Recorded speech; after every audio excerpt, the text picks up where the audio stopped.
what is the main value the Tallinn Digital Summit creates?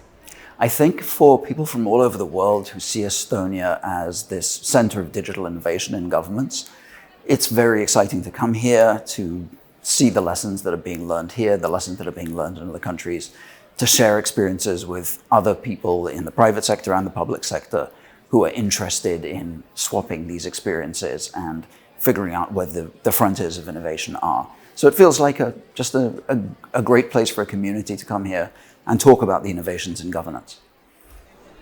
What is your main expectation towards the summit? I'm here to learn about who is doing the most interesting work when it comes to reinventing governance. And by governance, I mean everything from how governments deliver services using technology to how they regulate AI or other technologies, or find other ways to create frameworks for managing technologies in an effective way. I'm here to figure out who is talking to whom and understand where the most interesting ideas are coming from. What are the main trends you're currently seeing and predicting on technology and digitization?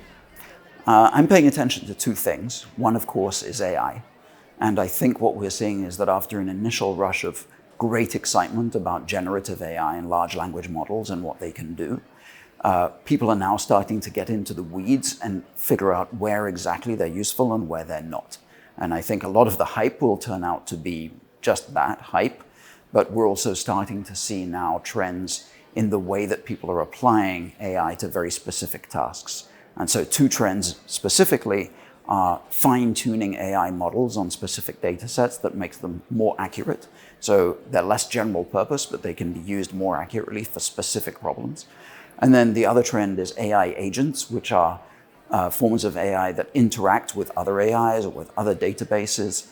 So instead of just being trained on a single set of data and trying to answer questions that way, they go out into the world, they interact with other sources, and they can be more powerful in that way. And I think companies are learning to use those kinds of agents now, and we will see both of those trends leading to AI that is more specific, more focused on particular tasks, but is also more useful and reliable.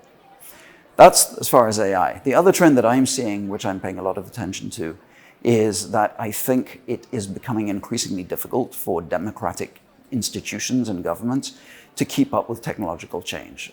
You see this especially in the US where I live, but in a lot of the Western world as well, that there are governments that are trying to deal with policy making to take account of all of the effects of emerging technology, and they're also trying to improve the way that they deliver government services to take better advantage of technology. And I think that in general, the Western democratic governments are behind in this. And so it's interesting to be here in Estonia at this summit and see people from around the world, including many parts of Asia and Africa, as well as Eastern Europe, where governments are doing, I think, more innovative work and leapfrogging some of the things that have been done in the West. And so I think this is another reason why this is an interesting place to learn about all of that.